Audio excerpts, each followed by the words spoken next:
essa Comissão da Verdade, eu costumo dizer que ela é uma comissão que dá meia-verdade. E toda meia-verdade, ela acaba encobrindo uma mentira inteira, né? E as limitações que lhe são impostas acabam fazendo que, se não for um processo de mobilização popular, como já colocou aqui o Aderson, né, colocando lá a fala do membro lá da comissão, no Cláudio Fonteles, ela vai ser para dar em nada mesmo.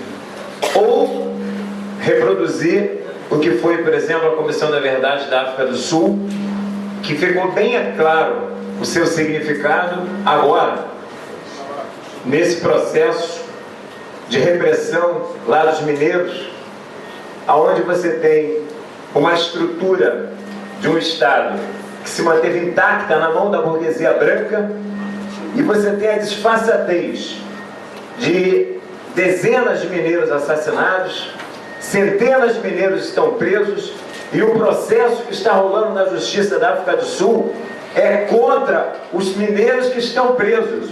Eles estão sendo responsabilizados pelo assassinato de seus companheiros. Não existe nada contra as forças de segurança da África do Sul, porque aquela Comissão da Verdade, que foi uma comissão que traiu, na verdade, a luta do povo da classe operária da África do Sul, só existiu para manter intacto a ordem social burguesa na mão da minoria branca naquele Estado. Então, essa questão aqui tem uma analogia, porque, na verdade, quando eu falo dos limites da Comissão da Verdade, o primeiro logo de cara é que é uma brincadeira, que a lei de anistia no nosso país, vamos encarar, ela é de 28 de agosto de 79, do governo Figueiredo, a lei 6.683. Na verdade, é uma lei de autoanistia, porque foram os próprios militares que a promulgaram. Então não é uma lei de anistia, é uma lei de autoanistia. E a partir daí, esse é o primeiro grande obstáculo. É que a gente tem uma lei onde o fruto de um processo de mobilização, fim do milagre, coisas que foram citadas aqui, naquela lógica de entregar os anéis para não entregar os dedos, os militares foram lá, opa, não, tudo bem, vamos fazer uma lei de anistia, pode voltar o pessoal que está lá na Europa, pode voltar, então agora, nós também estamos dentro, tá vendo? E não se pode falar mais nisso. Bom, então essa é uma primeira questão. E, gente, nós temos um outro problema. Esse debate é um debate ideológico. Existe uma campanha da direita com relação a essa questão, que é a história da Bolsa Ditadura, e que tem muita gente que cai. Nós temos companheiros, às vezes, que reproduzem essa questão, pelo fato de que é verdade que existem alguns espertalhões que se aproveitam da história, da luta da classe operária para poder tirar benefício. Isso não apaga o verdadeiro objetivo dessa comissão. E só para vocês terem uma ideia do balanço, foram pedidos na comissão de anistia 79 mil pedidos, dos quais 38 mil foram anistiados, 13.500 recebendo reparação financeira, 24.500 direitos não financeiros. Não queriam dinheiro. Sabe o que eles queriam? Tempo de exílio ou de prisão para contar para aposentadoria, validade de títulos acadêmicos que foram cassados, tá certo? Esses aí são 24.500 casos. E é importante, companheiros, a gente entender que a luta pela anistia e pelas reparações, ela é uma vitória das massas contra o Estado burguês, porque obriga o Estado a reconhecer que matou, torturou e violou. Então, essa questão é uma questão muito importante da gente entender. Nós não podemos cair nesse conto da Bolsa Ditadura, do isso ou do aquilo, porque um ou outro espertalhão conseguiu uma anistia milionária às custas de milhares de presos, assassinados, torturados. É para esses que nós temos que pensar. Então nós temos que abolir. E quando nós ouvimos qualquer militante revolucionário que ouvir alguém falar em Bolsa Ditadura, tem que comprar abrigo briga, tem que entrar no debate. Não existe bolsa ditadura. O que existiu foi um Estado que perseguiu, que torturou e que matou. E existe uma luta para que esse Estado seja responsabilizado. Isso é importante ficar claro aqui, para todos nós. Segundo obstáculo, fora a questão da lei de anistia, são as leis, né, o problema dos arquivos. Que, como já foi colocado aqui, desde o governo Sarney, passando por Itamar, Collor, Itamar, Fernando Henrique, Lula e Dilma Rousseff, todos eles foram coniventes com os militares da ditadura. Todos eles foram absolutamente coniventes com os militares da ditadura. Então, para vocês terem uma ideia, a legislação que está em vigor é uma ironia, porque, por exemplo, a Lei de Segurança Nacional, ela continua em vigor. Agora mesmo no caso do Obama, o menor do PSOL, o João Pedro, ele foi enquadrado na Lei de Segurança Nacional. Os outros 12 não. Mas o João Pedro foi enquadrado na Lei de Segurança Nacional. Essa lei continua em vigor. E essa Lei de Segurança Nacional diz, dentre outras coisas, né, que quem violar aqui a Lei de Segurança Nacional protege as instituições e faz ressalva sobre documentos sigilosos de interesse nacional. Aí fala o seguinte, lê textualmente: quem violar tal decreto, que é de 1977 e que está em vigor até hoje, e que um companheiro foi protestar contra a vida do Obama e foi enquadrado nessa lei, tá claro? Que tudo mais autoritário do que esse, que continua vivo aí, mas fala, quem violar tal decreto pode ser enquadrado no artigo 21 da Lei de Segurança Nacional, que pune com reclusão de 2 a 10 anos quem revelar segredo obtido em razão do cargo, emprego ou função pública relativamente a planos, ações ou operações militares ou policiais contra rebeldes, insurretos ou revolucionários. Isso está em vigor. Isso está em vigor no nosso país, em plena democracia. Mas que democracia é essa que existe no nosso país? Então, gente, para vocês terem uma ideia, no fim do ano passado, o ex-ditador Jorge Videla foi condenado lá na Argentina e sentenciado à prisão perpétua por seu papel na Guerra Suja Argentina em 1970, quando ocorreram tortura e execuções de prisioneiros desarmados. Esses crimes foram cometidos décadas atrás, o que pode significar esse veredito tantos anos após a restauração da democracia argentina.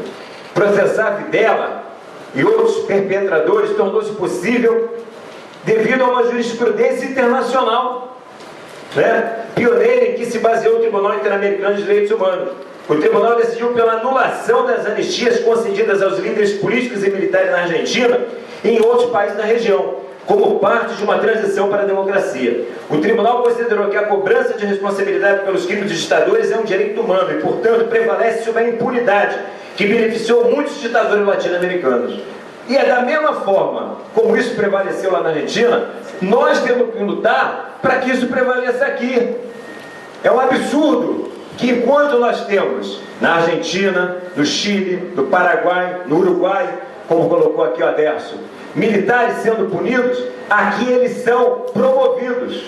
Porque tem militares que serviram a ditadura e uma série de órgãos de segurança hoje em plena atividade, organizando a repressão contra a militância revolucionária que vai para as ruas para protestar contra o Obama, que vai fazer greve, que vai lutar em defesa do petróleo, em defesa da educação, da saúde, das questões da juventude. Está intacto esse aparelho. Intacto. E essa é uma luta nossa. Então, eu queria mais, só complementar mesmo com essas questões, para a gente ver que esse debate não tem nada de passado. Eu, por exemplo, fui enquadrado na Lei de Segurança Nacional em 1979. Porque em 1979 eu tive orgulho de fazer a minha primeira greve bancária. Foram 2 dias. E eu, junto com alguns outros companheiros da então Liga Operária, éramos dirigentes dessa greve. Todos nós fomos enquadrados na Lei de Segurança Nacional. Eu, em 1981, eu fui preso com o Luiz Carlos Prates, que vocês conhecem como Mancha, aqui no Rio de Janeiro. Já no período com Sarney, greve geral, CUT, sindicatos bancários, etc. e tal. Mas toda essa coisa, esse aparelho repressivo, ele permanece de pé. Então, só para encerrar, quais são as nossas propostas, gente, e pelas quais nós temos que nos engajar? Primeiro, julgamento e punição dos militares e agentes da repressão responsáveis por torturas, assassinatos, desaparição de cadáveres e outros crimes contra os direitos humanos. Esses crimes não podem ser anistiados. Pela abertura de todos os arquivos da ditadura, não ao segredo de Estado, contra qualquer instrumento que promova o sigilo eterno. Por uma comissão da verdade independente, porque essa comissão que está aí, ela é indicada pela Dilma, indicada pela presidente, não tem nenhuma autonomia. Por uma comissão da verdade independente do Estado e nomeada pelas organizações sindicais, democráticas e populares. Que o Estado brasileiro acate e cumpra as determinações da Comissão Internacional de Direitos Humanos sobre os desaparecidos do Araguaia e os agentes dos Estados violadores de direito humano.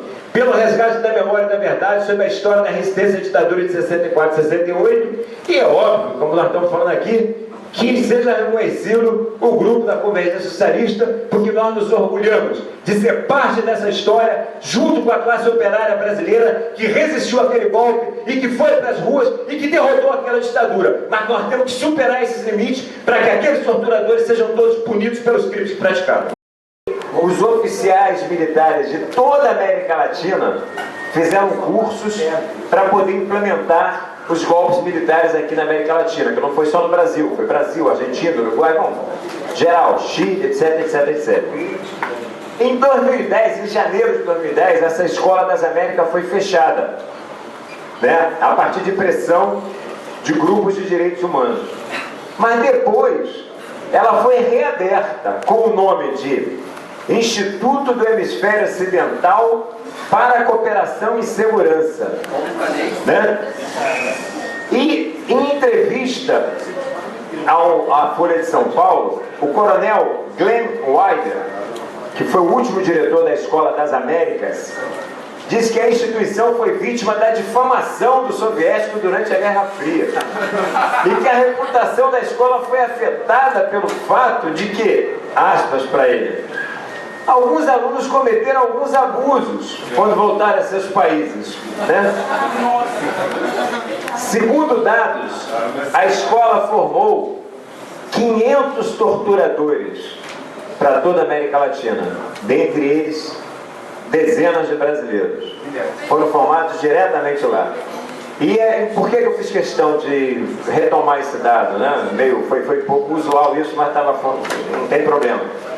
Nós vemos ainda há pouco o golpe na Honduras, um golpe militar em Honduras, e que lamentavelmente não foi derrotado pelo movimento popular, pelos trabalhadores, pelo movimento popular. Agora nós tivemos um golpe institucional no Paraguai. Então, quando a gente está falando dessa luta aqui, que nós referimos anteriormente, gente, a gente está falando não é do combate ao passado. Nós estamos falando do combate para que garantir a nossa existência, garantir a liberdade de manifestação, de expressão, de organização no presente. Tá claro? Então só queria, desculpe aí, mas eu acho que era importante passar esse dado também. Obrigado, pessoal.